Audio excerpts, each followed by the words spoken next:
Hi, Collister. Welcome to another Sunday in isolation. I, for one, am not enjoying this. I miss you guys. I want to be able to worship with you. But I want to say a few things just as a way of introduction. The first thing is I am convinced that this is going to be a marathon, not a sprint. I think our lives are going to be different for a much longer period of time than maybe some of us are hoping for. I think it's important to prepare ourselves for this, right? To take a deep breath, to begin to practice patience. I am frustrated. I don't want to have to change my life in these ways. I'm not always sure, like, what information do I trust? How serious is this really? Like, all these doubts and thoughts that many of us have. It's a marathon, not a sprint. Let's take a deep breath. Right? We're going to get through this. We're going to get through it together. We're going to find creative ways to connect. A couple of things that are important to me. Please listen to the recommendations of the CDC, Center for Disease Control. Go to their website. These are the foremost experts in the area of disease control. They feel like the coronavirus is a huge threat. I trust them. Medical professionals feel like this is a huge threat. They're asking us to protect one another, to love one another, I would argue, to love our neighbors by being more isolated, practice social distancing. Let's slow the spread of the coronavirus. So please listen to the CDC, go to their website for information. It's incredibly helpful, and that's helped convince me, right? Like, just, Joe, slow down, take a deep breath, know that this is going to last a little longer than you would like, but we can practice being together in other ways. We are thinking through creative strategies to create a phone tree for the church so that everyone's getting a phone call every week. So we'll be trying to coordinate some of those efforts. We will continue to email. We will continue to put out videos like this one. We really want to stay connected.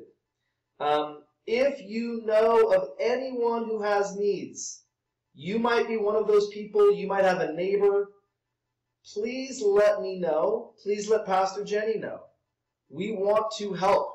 If that means, trying to figure out groceries or childcare or transportation, there are a lot of people that have been negatively affected, and we want to try to fill the gaps. That's the role of the church. We are a community that serves the needs of others, and so please let me know if we can do that. We are in conversations, Jenny is in particular, with Taft, to figure out, what about the students that used to have free meals? What are we going to do? Can we help in any way? And we'll be getting that information to you as we have need for help.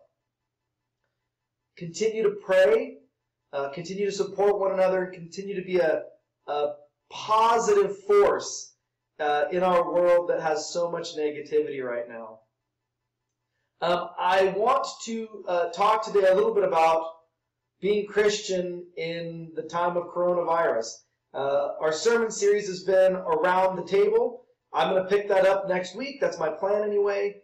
But for now, for today, given all that we've been through as a planet, and in particular as a community here in Boise, I thought it was important to think through what it would look like to be Christian in the time of the coronavirus, because I'm going to be honest with you, I'm just not that interested in what people say they believe or what people say they value. I'm not interested in what I say I believe or what I say I value. What I'm interested in is, how do you live? How do you act? How do you treat people when the chips are down? That's when character is revealed. That's when what you really believe comes out. When it's going to cost you something, when it's inconvenient, when it's dangerous, when it's scary, how do you act? How do you live? That shows what you believe, where you put your faith, where your true values are. When the Titanic's sinking, how do you behave? I want to prepare my heart, my soul. This is what church is about. This is why we meet every week. It's to prepare ourselves that when things are hard, we will live differently as Christians than the rest of the world. We're not going to be purely selfish or panicked or narcissistic, right? We're going to live differently. So I want to talk a little bit about that. I want to make one thing clear from the beginning, though. You know, early on, I was a little cavalier, right? So in my mind, it's like, we will not live in fear. We're going to meet together in worship. We're going to prepare ourselves to help our communities when they need it. The problem is, in a situation like the coronavirus, right now, not forever, but for now, the most loving thing we can do, the most courageous thing we can do is to listen to the CDC and stop the rapid spread of the coronavirus, which means not meeting for worship. This is so hard for me to accept. I wish I could explain to you how hard it is for me to accept this, right? The best, most courageous, most loving thing is to follow instructions and be cautious. Not forever, but for now. That's part of what we can do to be Christian. But I think there's other ways we can show our faith during this time. We can show our true values, our core values in the midst of coronavirus. And so I want to start, if you've got your Bibles, you can pause me. Again, I know that you're loving that. Excuse me, I'm going to do Romans chapter 6. And I'm going to start with verse 3. I'm reading the NIV. All of us who were baptized into Jesus Christ were baptized into his death. We were therefore buried with Christ through baptism into death, in order that just as Christ was raised from the dead through the glory of God, we too may live a new life. I'm just going to stop there for a minute. I've talked about this many times. Baptism is the way in which we sort of become part of the kingdom of God. It's our public sacrament that says, the Joe Bankert of old is going to be drowned in the waters. He is dead. That person that is selfish, prideful, afraid, a slave to sin, a slave to the fear of death, that person is drowned in the waters. And what comes up out of the water of baptism is a new creation. I've been resurrected. I've died with Christ. I've been resurrected with Christ. I'm no longer a slave to sin. I'm no longer a slave to the fear of death. I am free. Chains are broken. I can live in radical love. I don't have to worry. I don't have to be concerned. I can be broken and poured out for the world, right? So we have been crucified with Christ. We have died with Christ. We have been resurrected with Christ. Death does not get the last word. I don't have to be afraid, not even of death. So if I'm not afraid of death, if I'm not afraid of scarcity, if I'm not afraid of getting mine, what do people think? Do I have enough prestige? Do I get enough pay? Do I have enough accolades or honor? When I don't have to worry about any of that stuff, I'm set free from the fear of death. I can live totally different in the world, right? Totally different. Free, saved, delivered. I'm going to continue. Verse 5. If we have been united with him, that is Jesus, like this in Jesus' death, we will certainly also be united with Jesus in his resurrection. For we know that our old self was crucified with him, so that the body of sin might be done away with, that we should no longer be slaves to sin or to the fear of death, because anyone who has died has been set free from sin. Now if we died with Christ, we believe that we will also live with Christ. For we know that since Jesus was raised from the dead, he cannot die again. Death no longer has mastery over him. The death he died to sin once and for all. But the life he lives to God. He lives, I would argue, in love and in service to love. What we are seeing in our world, we have many experiences of this right now, is the fear of death. either literally because of the coronavirus, or in a more generalized term, the fear of death expressing itself in hoarding groceries, toilet paper, hoarding jobs even, backbiting at work. I know at NNU we're going to be cutting faculty positions, and instead of leaning in together as a community to make decisions that would be best for the future of the university, everyone is defending their turf. I am guilty of this. We're all afraid. How do I protect my job? How do I make sure I get my due and recognition? All of that is a kind of fear of death, fear of change, fear of the loss of control. And these are all things, if we're Christian, we've been set free from, which means the chains are broke. So I want my behavior, my attitudes, my words, the way I treat people to be different, to look like faith, to look like trust in God, to look like selflessness and love. That's how I should look. I have been a redeemed, resurrected being, no longer a slave to sin. But that is really hard. It's hard enough to do it when everything's great. It feels almost impossible to do it when coronavirus strikes. So I want you to take this really seriously in your own life. What would it look like to not be a slave to fear? What would that really look like to believe that death has no sway over you, nor does a loss of your job, nor does a loss of your comfort or your autonomy? You don't have to be afraid of any of those things. But that in all things we can trust God, one another, and then live in love.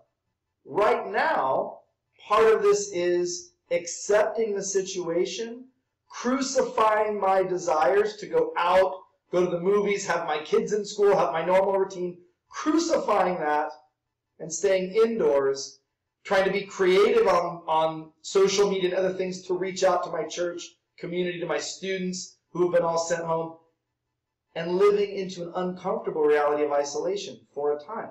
This is part of how I crucify my desires and be motivated, live motivated by love. However, I'm going to challenge all of you in small ways. Let's start small. I want every one of you, and I'm going to take on this challenge myself, every single day to do 3 things motivated by love. Okay? Call someone you haven't called for a while. Reach out. Stay connected.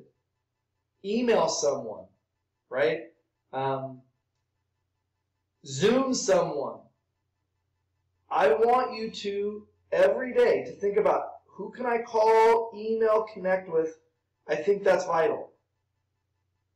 What can you sacrifice for the sake of someone else in this time?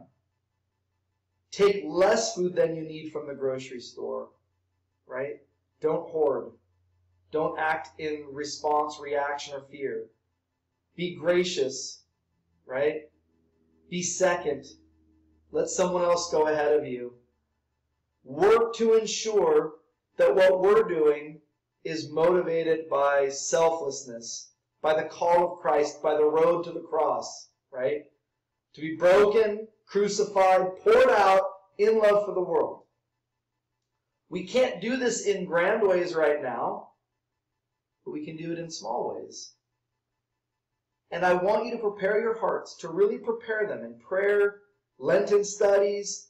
We all have a lot more time to do some Bible reading and other things. Prepare your hearts, because if our community runs into real problems, and we're already starting to see some of them, I think these problems will grow. We are going to be called on as Christians to respond in more radical ways. Sacrifice even more than we're ready to right now for our faith, for our beliefs, for our neighbor. Stepping in and helping the medical community out, potentially. For those of us that are able-bodied, maybe even when it means exposure. We might be called to do that. We're not right now. Now we're called to isolation, but maybe. Are we ready? Am I ready to be exposed? We might be called to provide food, daycare, right? Elderly care, transportation, running errands. We might be called to be part of a phone crew where we've got to call multiple people every day to check on them. Are we ready to make those sacrifices? Are we ready to show the world a different way to respond to coronavirus? To rise up and say, they will know us by the way we love one another, by the way we love strangers, by the way we love the person living next door that we've never met. Maybe it's time to meet your neighbor. Again, social distancing, people, but do they need help? Are they a shut-in? Do they need a friendly ear, a conversation? Maybe the loving thing to do right now in isolation is to share positive memes, send forth positive meditations and prayers and blogs, ones that provide hope and strength and encouragement, and refuse to participate in gossip, in the politicizing of coronavirus, in the dividing of people, in the negative chatter that's all around us. Maybe it just means saying no. Unclicking that internet link, that page, not forwarding it, not responding. It's time for our faith to show up in our living. It's time. Right now. Crisis. Are we ready? And maybe we're not. Maybe we're not. I would suggest that's why we come to church every Sunday, is to get prepared for these moments. And if we're not prepared yet, fine. Maybe we need a few more Sundays. Maybe we need a few more years of meeting every single week to remind ourselves of what it looks like to be followers of Jesus. But I think Collister's ready. I believe in you. I believe in us. I feel confident we're going to approach this day with love and with grace and with kindness. So please reach out. Let me know how you're doing. And we're going to get through this together.